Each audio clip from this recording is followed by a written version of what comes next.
ese término es el término salvación. Por ejemplo, usted dice de usted mismo que ya es salvo. Y usted cuando va a predicar el mensaje de Dios, le dice al amigo o invita al amigo a recibir la salvación. ¿Cierto o no es cierto? Así es, ¿verdad? Así es que este término de salvación es algo con lo que nosotros estamos altamente familiarizados. Sin embargo, aunque la iglesia está altamente familiarizado con el término, yo podría decir con toda propiedad y conocimiento que no muchos saben lo que significa la salvación. Entonces habrá gente que dice que tiene la salvación y eso está bien, o habrá gente que predica o habla o da las buenas nuevas de salvación a las demás personas y eso está bien, pero sin embargo a veces esas personas no conocen la doctrina de la salvación. Así que uno debe de tener un conocimiento básico acerca de este tema, pues es un tema medular en la iglesia del Señor, porque usted es salvo y porque la iglesia debe de predicar la salvación a las personas que todavía no conocen de Jesús. Hay un texto en Romanos capítulo 3 y versículo 23, gloria al nombre del Señor, que dice de la siguiente manera, escúcheme: por cuanto todos pecaron, están destituidos de la gloria de Dios. Romanos 3:23. Por cuanto todos pecaron, están destituidos, dice el texto, de la gloria de Dios. Esto lo aprendimos en la doctrina del hombre y su caída, que vimos ya hace un rato atrás. Y entendíamos que a causa del pecado, del primer pecado o el pecado original, todos los seres humanos, dice la palabra de Dios, heredamos una naturaleza de pecado. Y por ende, al heredar esa naturaleza de pecado y vivir en el pecado, también el ser humano hereda el estado de condenación. Bendito sea el nombre del Señor. O sea, si hereda el ser humano la condición de pecado, la naturaleza de pecado, la tendencia del pecado, también va a recibir a través de esa misma herencia, oiga bien, el resultado del pecado, que en este caso sería la condenación.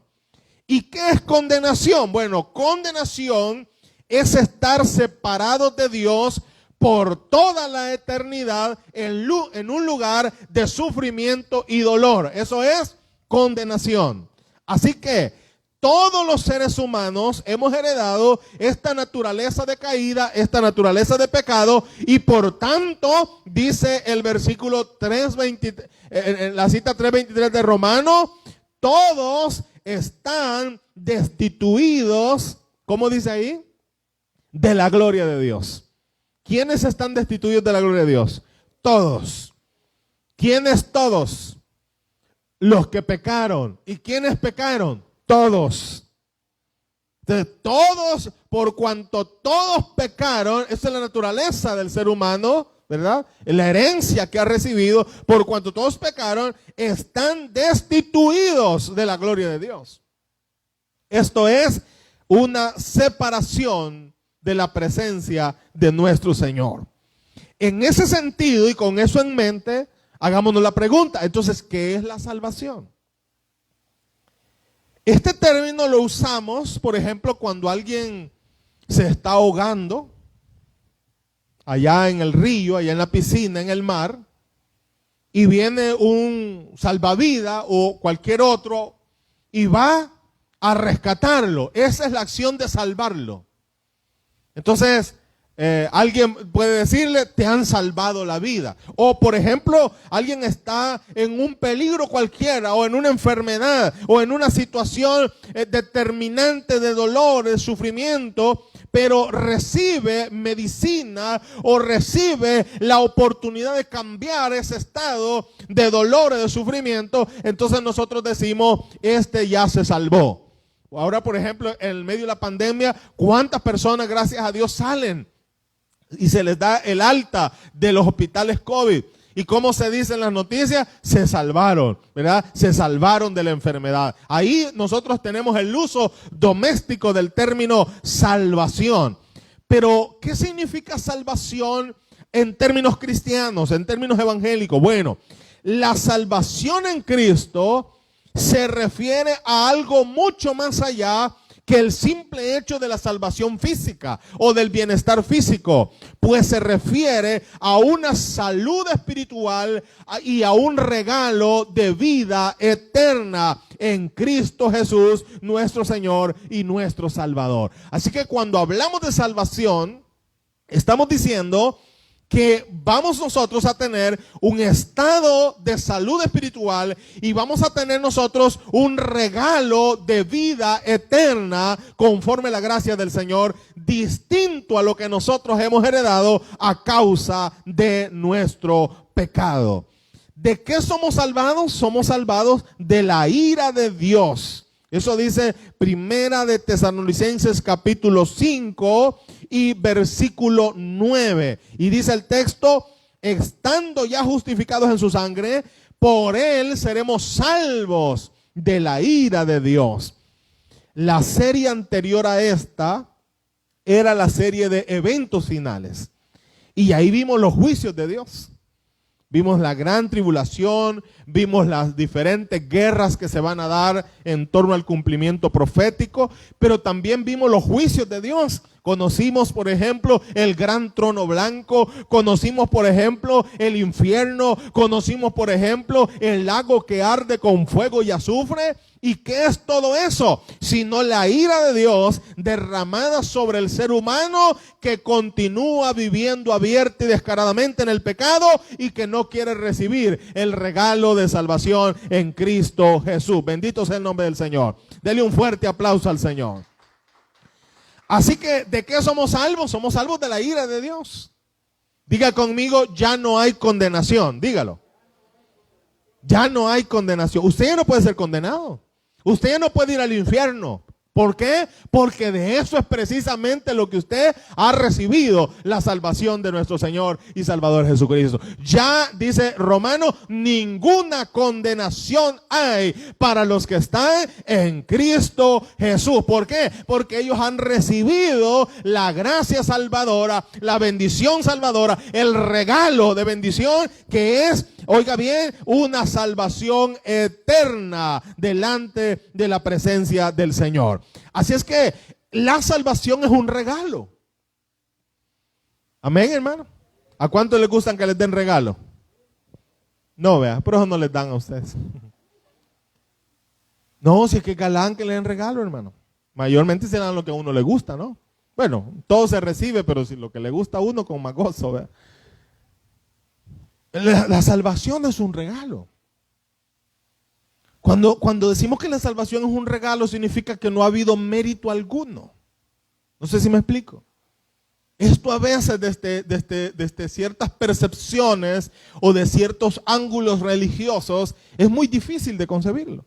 A propósito de hablar de la Reforma, uno de los grandes legados de la Reforma es esta concepción bíblica que está en Romanos, que dice que somos salvos por fe y por gracia y no por obras. ¿Por qué? Porque la religión, por ejemplo, a la religión le interesa tener a la gente atada a un sinfín de cosas, ¿verdad? Prometiéndoles acerca de la salvación si cumplen todas esas cosas. Pero oiga bien, la salvación no es el cumplimiento de un montón de cosas. La salvación es un regalo que Dios nos da. Bendito sea el nombre del Señor. En Efesios capítulo 2, versículo 4, dice lo siguiente: pero Dios, gloria a Jesús, que es rico en misericordia. Usted y yo lo sabemos, ¿verdad? ¿Cómo es Dios? Rico en misericordia. Y por eso no hemos sido consumidos. Y por eso estamos respirando aquí, bendito sea el Señor. Porque Dios es rico en misericordia. Alaba el nombre del Señor. Bendito sea su nombre. Y dice que es rico en misericordia por su grande amor. Oiga bien, hermano, nadie lo ama como Dios lo ha amado a usted. Hay en la tierra amores maravillosos, ¿sí o no? El amor de una madre, el amor de un padre, de un esposo, de una esposa. Eso es sencillamente extraordinario, indescriptible. Sin embargo, hay que ser conscientes de lo que estamos leyendo aquí. Nadie nos ha amado como Dios. Bendito sea el nombre del Señor. Nadie te ha amado como Dios te ha amado. Por su gran amor, dice Efesios 2:4, con que nos amó. Y la mejor manera de entender el amor de Dios es la condición en la cual nos ha amado. ¿Cuándo nos amó Dios? Hello. ¿Cuándo nos amó Dios? Mire, hermano, a nivel social, óigame lo que le voy a explicar, por favor. Ponga mucha atención. A nivel social, el amor está condicionado. Amén. El amor a nivel social está condicionado. Usted se porta mal con su mujer y se va, pues. Usted se porta mal con su marido y la deja, pues. ¿Sí o no? ¿Por qué? Porque el amor está condicionado. Pero mire, el amor de Dios es un amor incondicional. Y dice, aún estando muertos nosotros, ¿cuándo nos amó? Cuando estamos en la peor de nuestras condiciones. Por eso a mí me molesta ver gente que una vez recibieron al Señor, Dios los pone bien bonito y ahí se hacen los grandes creídos. ¿De dónde lo ha sacado el Señor? Si tuvo que casi meter la mano en la basura, de sacarlo de la cuneta, recogerlo de ahí, porque dice que Él nos amó cuando nosotros estábamos como muertos en nuestros delitos y pecados. Y ahí dice el Señor, Efesios capítulo 2, versículo 4, nos dio vida juntamente con Cristo. Por gracia soy salvo. ¿Qué gracia? Regalo. ¿Qué ha hecho usted para merecer la salvación? Le voy a decir algo mejor, más elaborado. ¿Ha hecho más cosas usted y yo para no merecer la salvación que para merecerla? Es que si evaluamos si usted merece la salvación o si yo merezco la salvación, salimos reprobados, estimados. Somos malillas, sinvergüenza, no hemos dejado vicios, no hemos dejado situaciones que sabemos que ofenden a Dios y aún así gozamos la salvación de Cristo. ¿Qué significa esto? Que la gracia de Dios se sostiene sobre nosotros, que la misericordia de Dios, dice la palabra de Dios, es nueva cada mañana sobre nosotros. Bendito sea el nombre del Señor. Así que la salvación es por gracia. Amén. Me gusta eso, ¿sabe por qué? Porque no nos deja lugar a donde gloriarnos. O sea que aquel que viene diciendo, oh, gracias a Dios, yo porque soy bien inteligente y soy un gran brillante, yo vine al Señor, gracias a Dios que tengo esa inteligencia. No, mi hermano, es la gracia del Señor. Es más, usted ni siquiera llegó a esa convicción por sí solo. Es el Espíritu Santo que le ha dado esa convicción. Porque dice la Biblia que Él nos da la convicción de pecado, de justicia y de juicio. Bendito sea el Señor. Y a través de esa administración del Espíritu Santo es que usted vino a Cristo. Entonces al final de todo nosotros a la carne no le debemos nada, ¿verdad? Nada, absolutamente. Seguimos. La salvación es por la sangre de Jesucristo vertida en la cruz del Calvario. La salvación es gratuita. Amén. Es por gracia. Pero eso no significa que no tiene un valor. Amén. Cuando usted recibe un regalo, para usted no va a pagar ningún precio. Pero alguien tuvo que pagar por eso. ¿Me explico? Te le dieron esa camisita, ese Levi que le dieron. Usted lo recibe y no se bolsea y dice, ¿y cuánto le debo, hermano, por eso? No, porque es regalo. Pero eso no significa que quien se lo está dando no tuvo que pagar un precio. Así que si la salvación es gratuita y por gracia, eso no significa que no tiene valor. Al contrario, mire lo que dice 1 Corintios capítulo 6, versículo 20. Pues habéis sido comprados por precio. ¿Cuál es ese precio? ¿Cuál es ese precio? 1 Pedro 1, 18 y 19 dice, sabiendo que fuiste rescatado de vuestra vana manera de vivir, la cual recibiste de vuestro Padre como una herencia, ya lo decíamos, no con cosas corruptibles.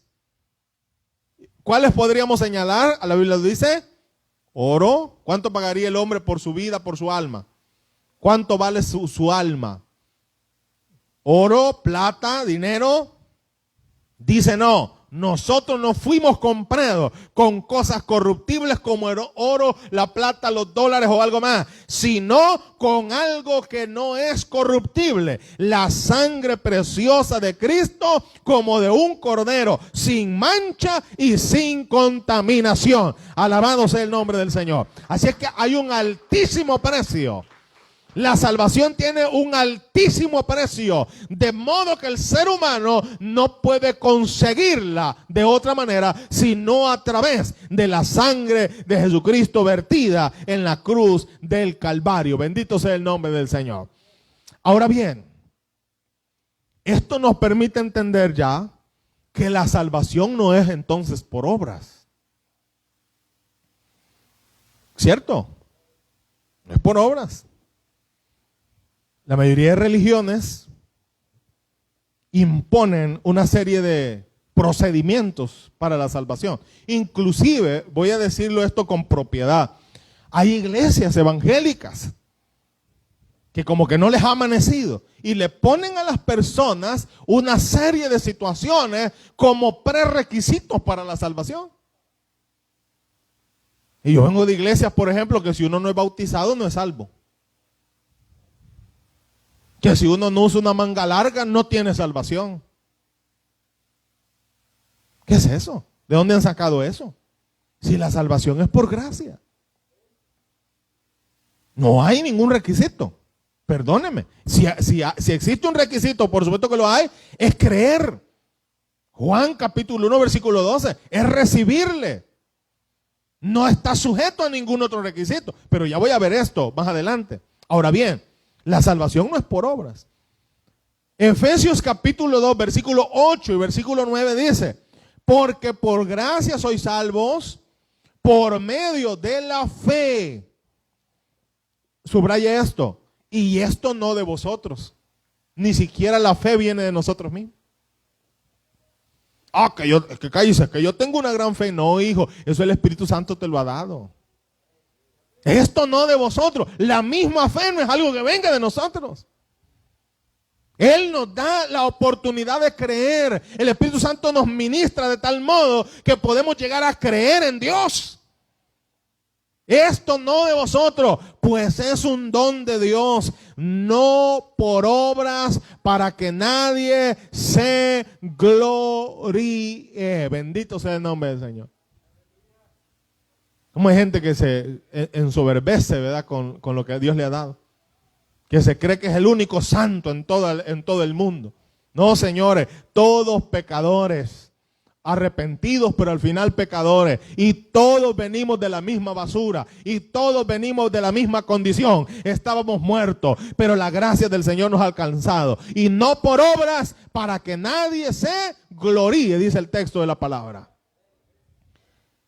En la Iglesia Católica, por ejemplo, el Concilio Vaticano II dijo respecto a la salvación lo siguiente. El Santo Concilio, abro paréntesis para mencionar lo que dice, el Santo Concilio enseña, apoyándose en la Escritura y la tradición, que esta iglesia, hablando de la Iglesia Católica, doctrina de la Iglesia Católica, que esta iglesia peregrina es necesaria para la salvación. Bajo esta premisa, el dogma católico dice que nadie puede ser salvo fuera de la Iglesia Católica. ¿Verdad? Porque por eso ellos llaman la iglesia santa, católica y apostólica. Y dicen que la iglesia es una. ¿Verdad? Hablando de su dogma. Sí es cierto que la iglesia es una, pero esa no es la iglesia. Eso la tenemos nosotros perfectamente claro. Entonces, en la doctrina católica, la salvación es un proceso. Larguísimo, por cierto. Y este proceso es un viaje a través de todos los sacramentos, según el dogma católico. ¿Dónde comienza? Comienza en el bautismo del recién nacido. Por eso es que la Iglesia Católica bautiza niños. Porque para ellos ahí comienza el proceso de la salvación, porque es un proceso largo y pasa por el bautismo, pasa que según ellos borra el pecado original, continúa con el sacrificio de la misa, los demás eventos, los méritos, los sacramentos, los santos, los rezos, todo envuelto a partir del hecho de que es el ser humano quien tiene que ganar la salvación. Es decepcionante, ¿no? Ahí le dicen a uno, mire, ¿qué está haciendo usted para ganar la salvación? Ahí tiene que ser bueno, moralmente bueno, entre comillas, para poder adquirir la salvación, para tener lo que ellos dicen, la gracia santificante. Y si esa gracia no le alcanza, bueno, también le puede echar la mano una vez esté usted en el purgatorio, a través de rezos, misas, indulgencias. Pero eso no es lo que dice la Biblia. La Biblia dice, por gracia sois salvos. Esto no de vosotros, es un regalo de Dios. ¿Qué tiene que hacer usted para recibir la salvación? Recibirla y creer, eso es todo. Pero el creer es algo dado por el Espíritu Santo.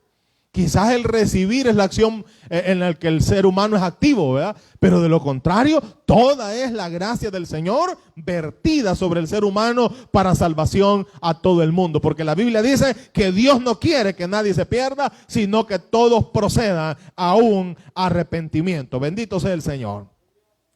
Ahora, veamos algunos aspectos de la salvación. Ya dejamos claro la salvación, qué es la salvación, cómo se recibe la salvación, cuál es el precio de la salvación. Esto es algo que ya vimos. Ahora veamos otros aspectos. Por ejemplo, la justificación. La justificación. Justificación es un término jurídico que significa absolver o declarar justo o pronunciar una sentencia de aceptación sobre una persona.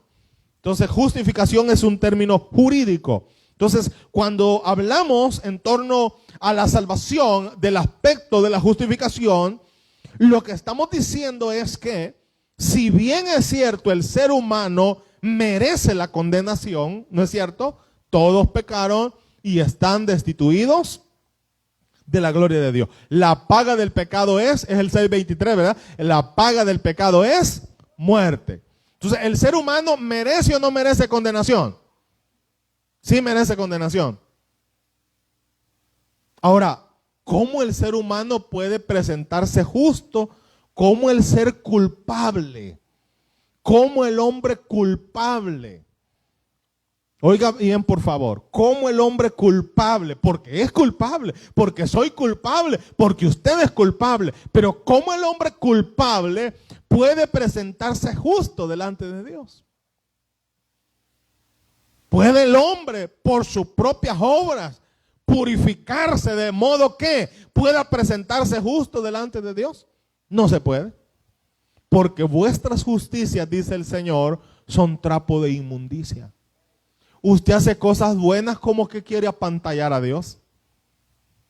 Oiga, hermano. Hoy fui a evangelizar, para los que vamos a evangelizar. Y ya cree que ganó el cielo. Y ya cree que se van a condenar los demás. Bueno, 5 son los que vamos. Los demás se van a condenar porque no fueron a evangelizar, pues. No, mi hermano, escuche bien esto. No hay obras que puedan llevarlo a usted al estado de la justificación. Usted ya hizo un ayuno y ya se cree que es el invencible. Superman le dicen. No, yo porque ayuno. Usted hace una media hora de oración y ya cree que usted es el bueno. No, mi hermano. Si es que no podemos hacer obra ninguna con la cual nos podamos justificar delante de Dios. La justicia de Dios solo puede venir a través de Jesucristo, iglesia. No hay obra alguna. Amén. Así que la justificación es el acto a través del cual hay una absolución divina, es decir, una declaración de justicia de parte de Dios a favor del hombre, no porque el hombre lo merezca, no porque el hombre tenga mérito alguno, sino porque en la cruz del Calvario alguien pagó el precio por ese hombre. En la cruz del Calvario alguien derramó la sangre por ese hombre. Bendito sea el nombre del Señor. Amén. Hay otras sectas, por ejemplo, en que tienen una observancia a la ley mosaica, ¿verdad? Por ejemplo, el guardar el día sábado o el no comer cerdo como méritos garantes de la salvación. Pero esto es un error grave. Qué bueno que haya un ser humano moderno hoy en día que se le ocurra vivir todo el decálogo del mandamiento de Moisés, dado por Moisés, ¿verdad? Por Dios a través de Moisés. Qué bonito fuera. El problema es que guardamos un mandamiento y violentamos 100. Amén. Está bien, vaya, el sábado lo va a guardar, perfecto, guarda el sábado. Está bien, no va a comer cerdo, está bien, guárdelo. Pero hay otro montón de cosas. Por ejemplo, la misma ley dice que si usted tiene un hijo rebelde, que lo saque a que le den duro allá afuera los ancianos de la iglesia o que lo apedree. También lo dice la ley de Moisés. ¿Verdad? Ahí la cosa se puso seria. Ahora, la realidad es la siguiente, estimado. No puede el ser humano ser salvo a partir del cumplimiento de la ley. Si es que la ley tiene solamente hoy la naturaleza de hacerlos convictos y confesos de pecado, pero no tiene la naturaleza suficiente para salvar al ser humano de la condenación. Escúchelo por favor. Romanos capítulo 3, versículos 21 al 24. Se lo voy a leer despacito, ¿verdad? Voy un poco acelerado porque me falta bastante para terminar, ¿no? Pero voy a desacelerar porque esto necesita toda la comprensión. Romanos 3, 21 al 24. ¿Ya lo tenemos? Escúchelo por favor. Pero ahora, aparte de la ley, se ha manifestado la justicia de Dios, testificada por la ley y por los profetas. La justicia de Dios por medio de la fe en Jesucristo para todos los que creen en Él. Porque no hay diferencia. Por cuanto, ya lo leímos, todos pecaron y están destituidos de la gloria de Dios. En el versículo 20 del mismo capítulo, leo lo siguiente. Ya que por las obras de la ley, ¿está leyéndolo conmigo? Ya que por las obras de la ley, ningún ser humano será justificado delante de él. Porque por medio de la ley solamente obtenemos el conocimiento del pecado. Escúchelo, hermano. Así es que si usted dice que se cree mesiánico, he visto algunos que se hacen los rulitos y se usan su gorrito porque van a cumplir la ley. Si usted se cree mesiánico y cree que va a cumplir la ley y a partir del cumplimiento de esa ley va a alcanzar alguna gracia delante del Señor, usted está equivocado. ¿Sabe por qué? Porque no podemos ser justificados por el cumplimiento de la ley. Lo dice con toda claridad Romanos capítulo 3 y versículo 20. Y si todavía no parece claro, puede leer el versículo 28 del mismo capítulo que dice: concluimos pues que el hombre es justificado por la fe sin las obras de la ley. ¿Lo leyó ahí?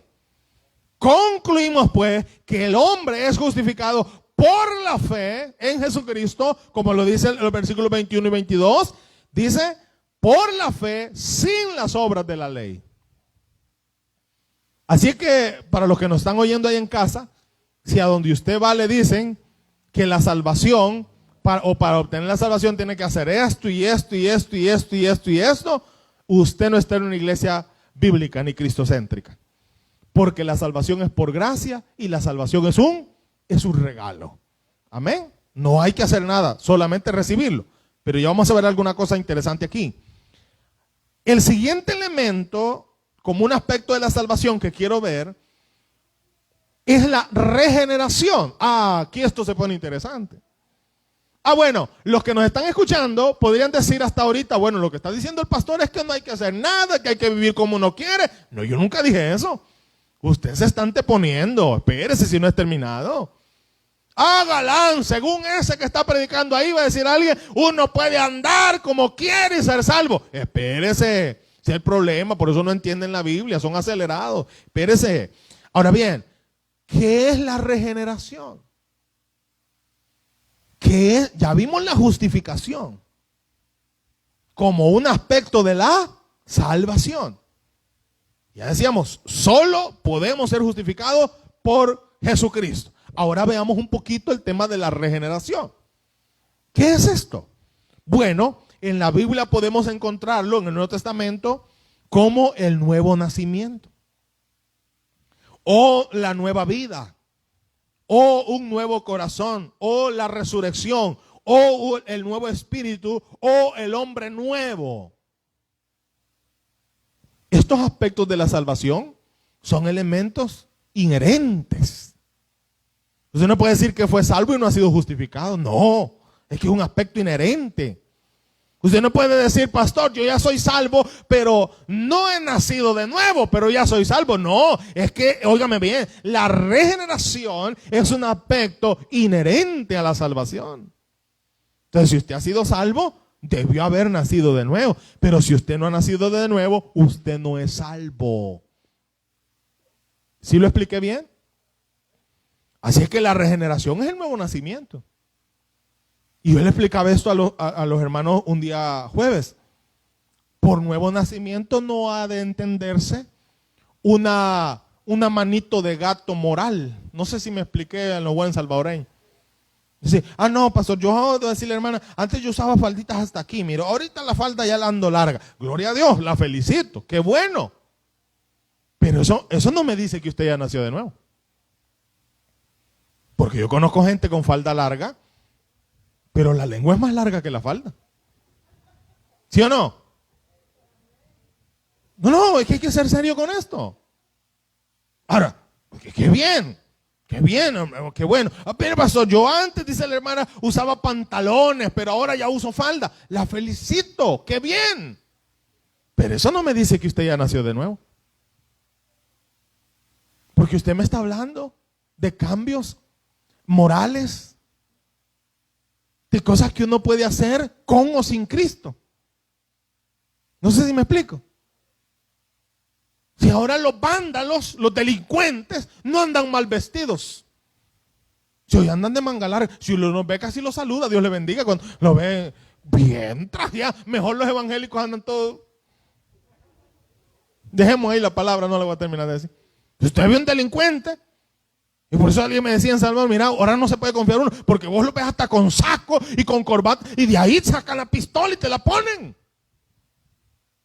Así que eso no es garantía de que ha nacido de nuevo. Pongan atención a esto. Porque el nuevo nacimiento, porque la regeneración es un cambio profundo en el ser del ser humano. De modo que hay un nuevo nacer espiritual.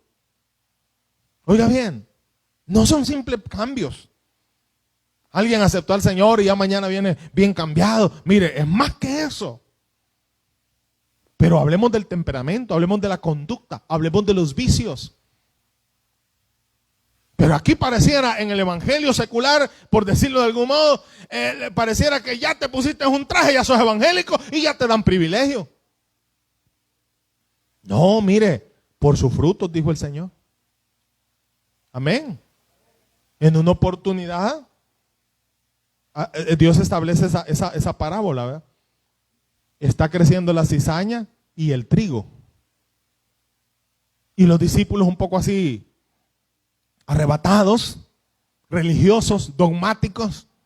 Señor, vamos a tronchar, vamos a quebrar, vamos a cortar la cizaña. ¿Y qué les dijo el Señor? Denle, ¿cómo no? Ustedes, como ustedes son los buenos, denle, ¿no? ¿Qué les dijo el Señor? No, espérense. Vaya a ser que se confundan. Eso es lo que pasa con doctrinas de hombres en las iglesias. Eso es lo que pasa con prácticas dentro de las iglesias en las cuales la gente se confunde. Mire, hermano, si mantener un evangelio de apariencia, para mí, perdóneme lo que le voy a decir y no me juzgue por lo que le voy a decir, es bien fácil. ¿No le parece a usted? Si solo es andar bonito, ¿cómo me veo yo? Pues? Chulo, ¿verdad? ¿Quién puede decir que yo no soy un cristiano? ¿A quién se le puede ocurrir que yo no soy un cristiano? Míreme cómo me veo de bonito. Pero es que el cristianismo, el nuevo nacimiento, no es que te quites o que te pones. Es la naturaleza interior. Y eso es mucho más, iglesia. Miren lo que dice Juan 3:3. Respondió Jesús y le dijo a Nicodemo: de cierto te digo, que el que no naciere de nuevo, tajante y claramente, que no hay vuelta de hoja. Y entonces, en los otros extremos, es que Dios solo ve el corazón. Pero cualquier cambio que se opere dentro de tu corazón debería de evidenciarse hasta afuera. Y si no, yo tengo mis dudas de ese cambio también. No, pastor, usted me ve aquí todo desordenado, así enseñando mis carnes, pero mi corazón está recto delante del Señor. No puede ser.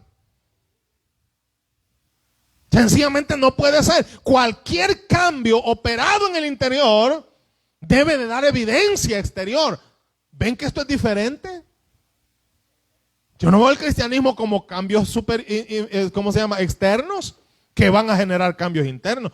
Yo veo el evangelio, o la Biblia dice que el evangelio es cambios internos que van a dar frutos externos. Alabado sea el nombre del Señor. En cuanto a la regeneración, hay algunos aspectos. Por ejemplo, lo relativo a la posición. Este es un tema sensible. Ya le voy a decir por qué.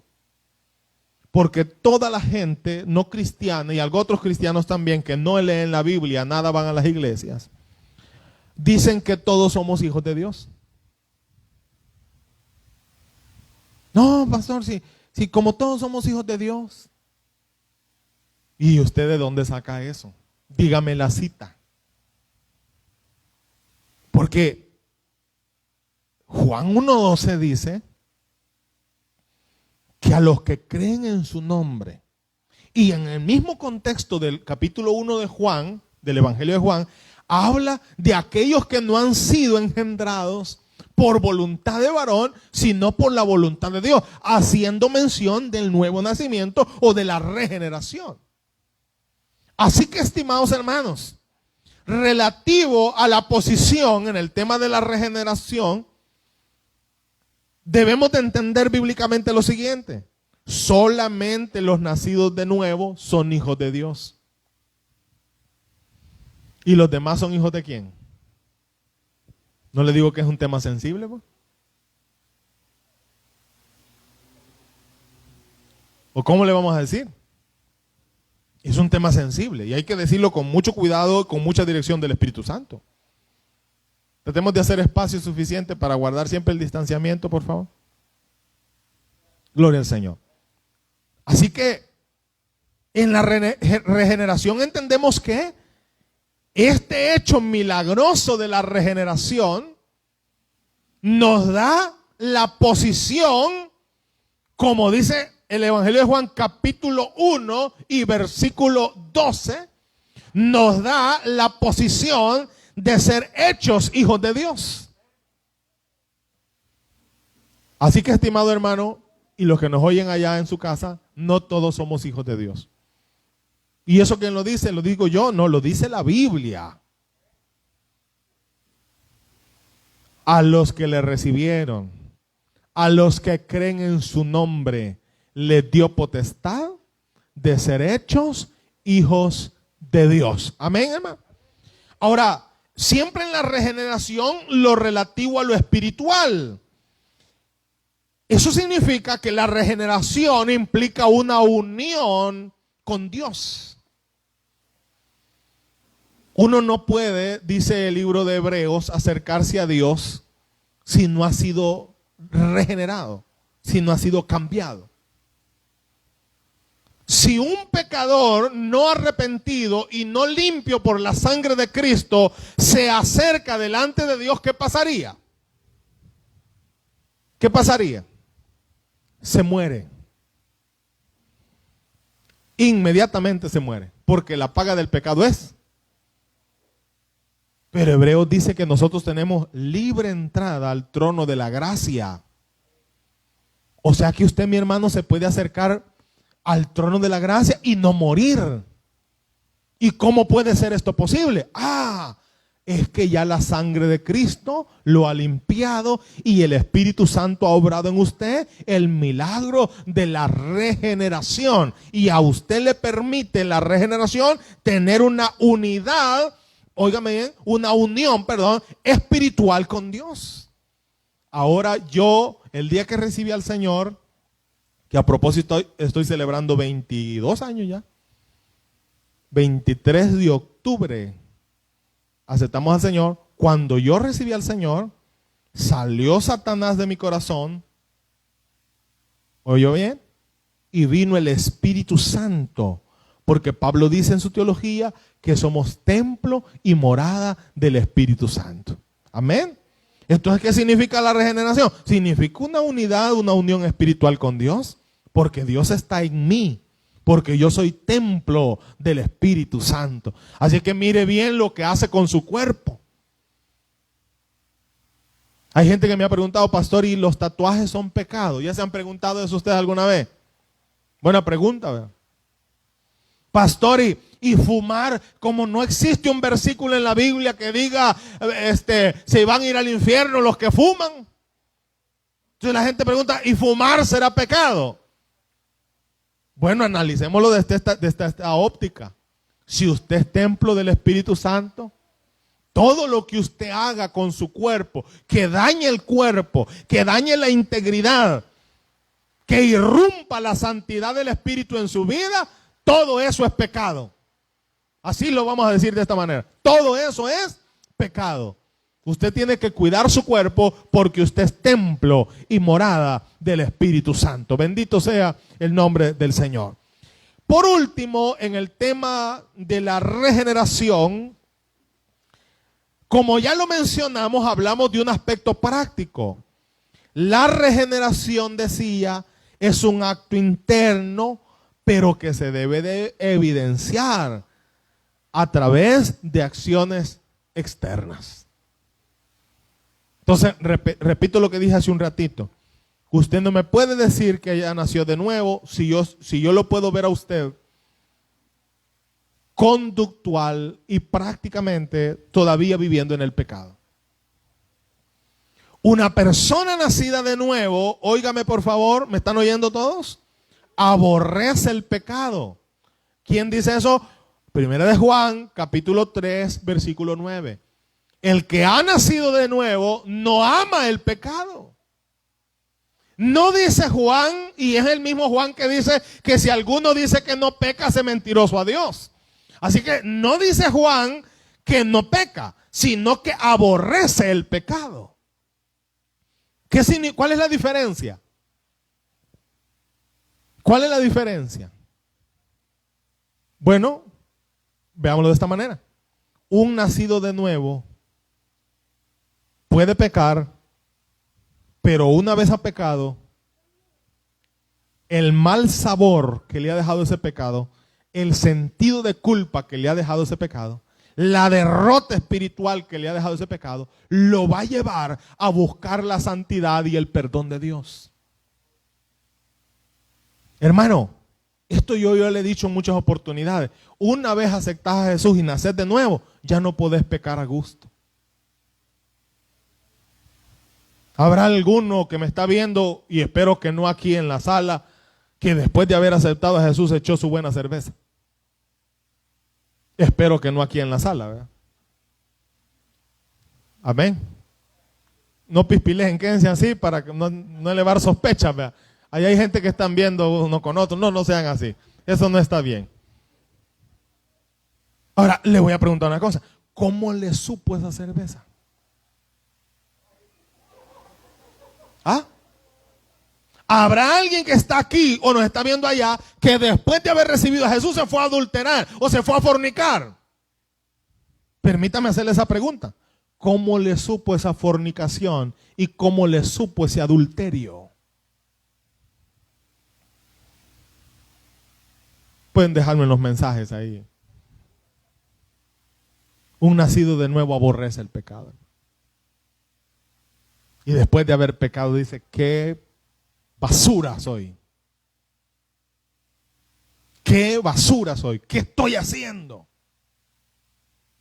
Esto no es lo que yo amo. Esto no está de acuerdo al cambio profundo que el Espíritu Santo ha obrado en mí. Y viene el sentido de culpa. Y te sientes indigno y te sientes sucio. ¿Por qué? Porque el que ha nacido de nuevo aborrece el pecado. Así que, estimado hermano, si usted todavía se deleita y se jacta de su pecado, usted es un sinvergüenza que no ha nacido de nuevo y que se anda haciendo, como dicen en el salvadoreño, el guasalo en la iglesia, haciendo solo de apariencia. Usted no tiene una relación personal con Dios. Usted vive descarada y abiertamente en el pecado y usted necesita nacer de nuevo. Dicho, se acabó. Amén. O sea, hay que decir las cosas con mediana claridad. Un nacido de nuevo aborrece el pecado. No, esto que estoy haciendo, esto no está bien. Y ahí viene. Y yo como bendigo a la gente que viene y busca. Y dicen, pastor, mira, ayúdeme, estoy en esto, estoy viviendo esto. ¿Cómo bendigo a esa gente? ¡Qué valor! ¡Qué bien hecho! Una cosa me queda claro con esas personas. Definitivamente han nacido de nuevo. Pero hay gente que yo sé que viven en pecado. Porque yo los he visto en el pecado. ¿Y sabe qué? Nunca se han acercado a decirme, pastor, ¿cómo salgo de esto? ¿Saben por qué? Porque aman su pecado. Amén, iglesia. El frío es que los tiene ahí un poquito.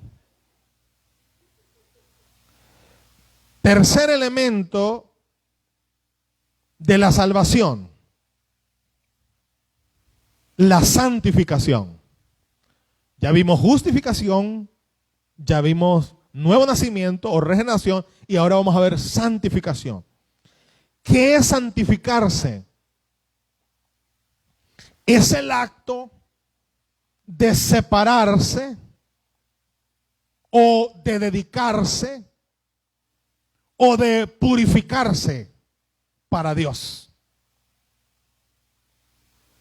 Hay personas que no piensan igual con lo que voy a decir, pero tómelo solo como un ejemplo si no piensa como mí, como yo. Por favor, estos utensilios que ve aquí son los utensilios del templo, ¿verdad? Aquí está este piano viejo que a veces ya no quiere funcionar, pero es un utensilio del templo, ¿verdad? Del equipo de sonido. La batería que fue donada.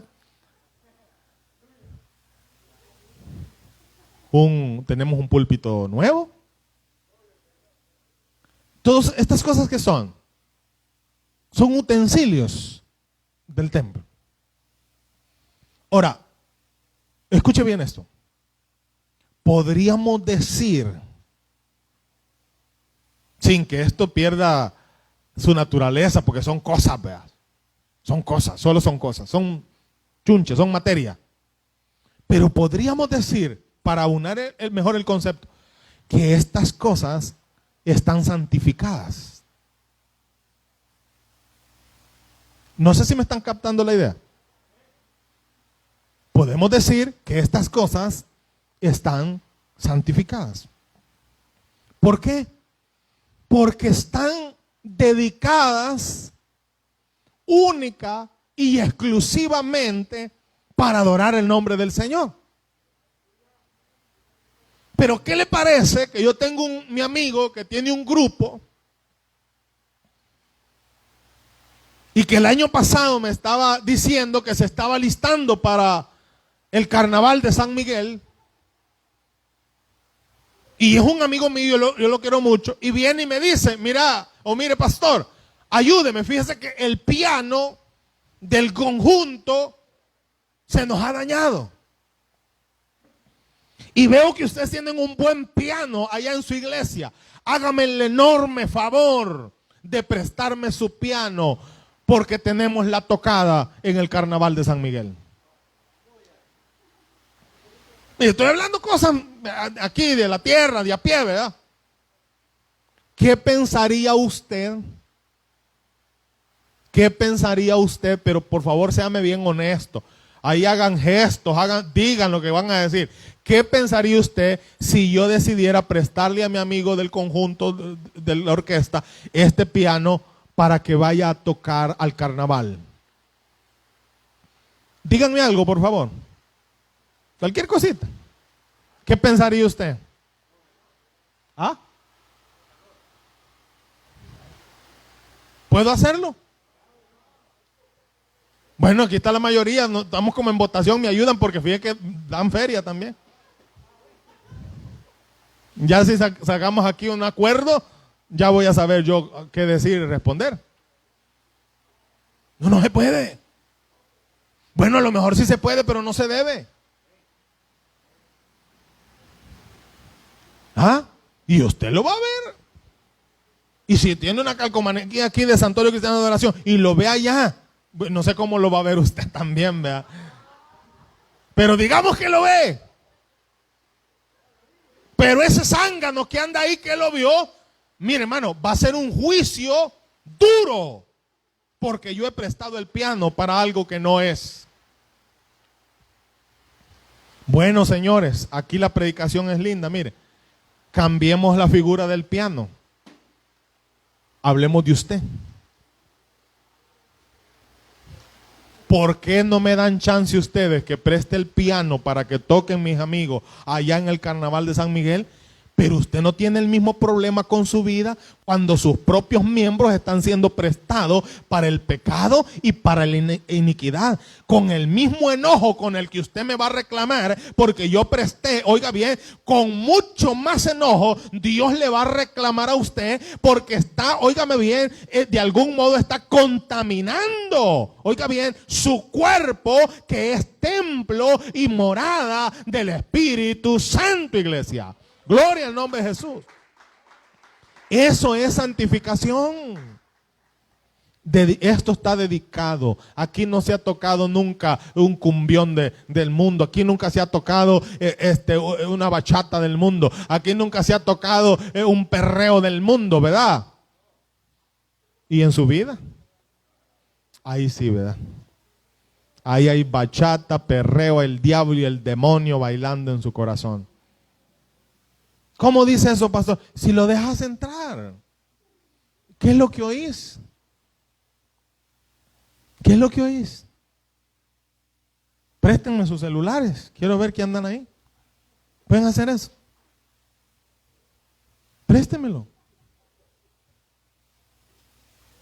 Déjame pasar la vergüenza. Hermano, présteme su celular con la música que anda ahí. Vamos a poner un poquito de alabanza, de ambiente, ¿verdad? El miércoles y sale la cochinada que anda usted ahí. Yo lo sé. Aquí no es al tantello como dicen. No, yo ya me los puedo. Yo sé de lo que estoy hablando. Amén, hermano.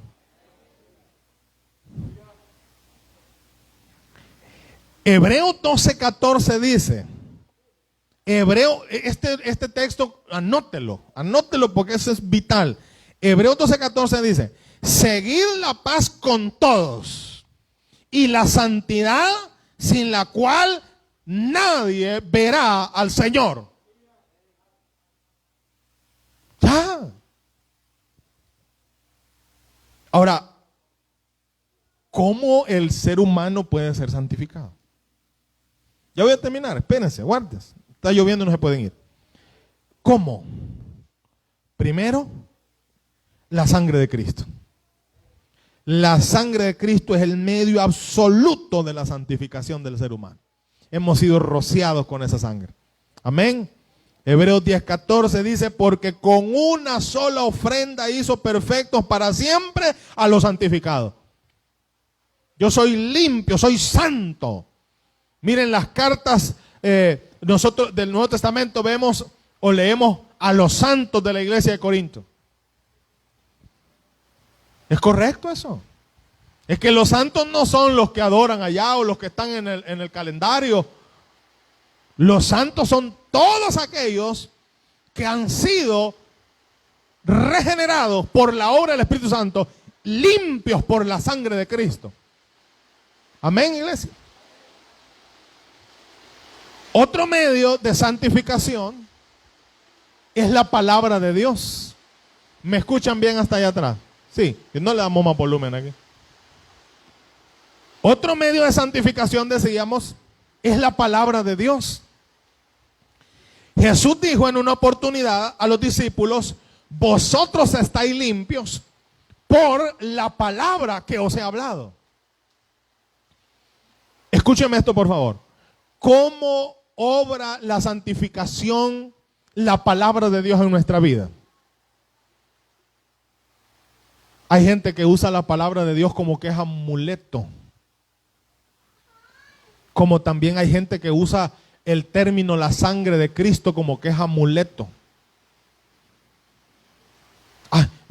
Como que se va a untar, ¿verdad? Me unjo, me aplico. Espérese, si no es Big Vaporú.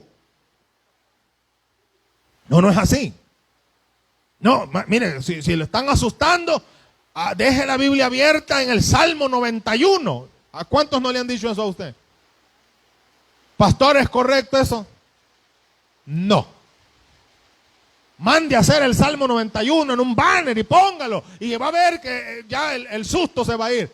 ¿Es correcto eso? No.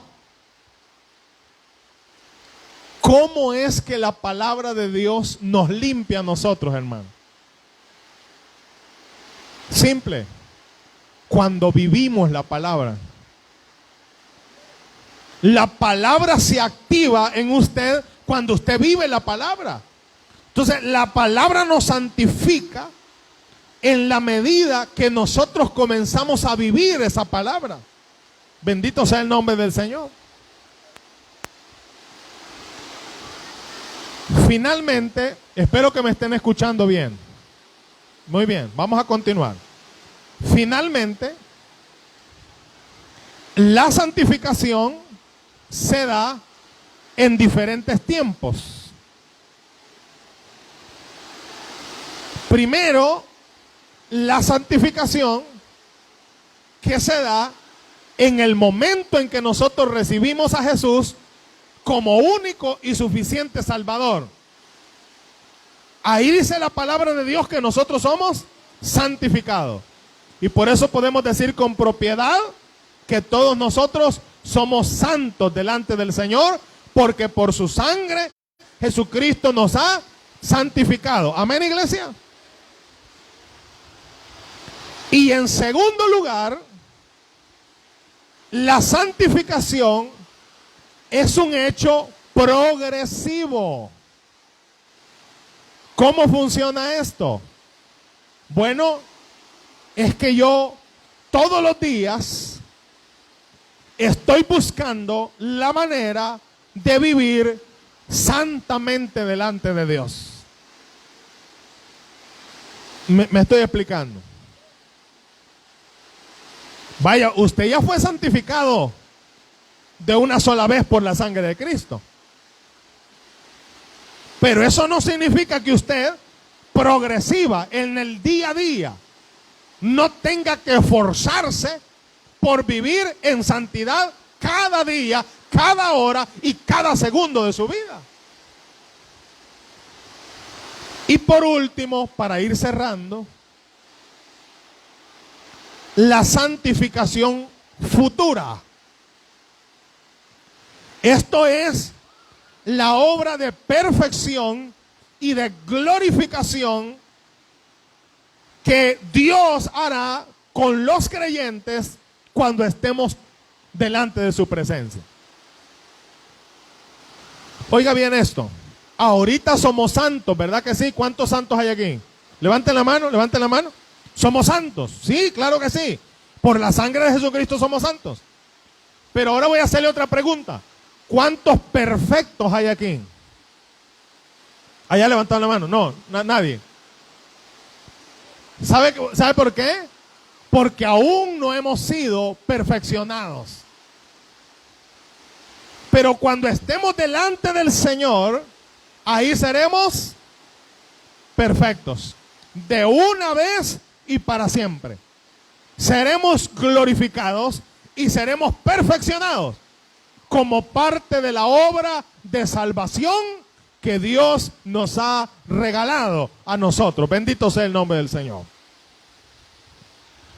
Así que, hermanos, para concluir,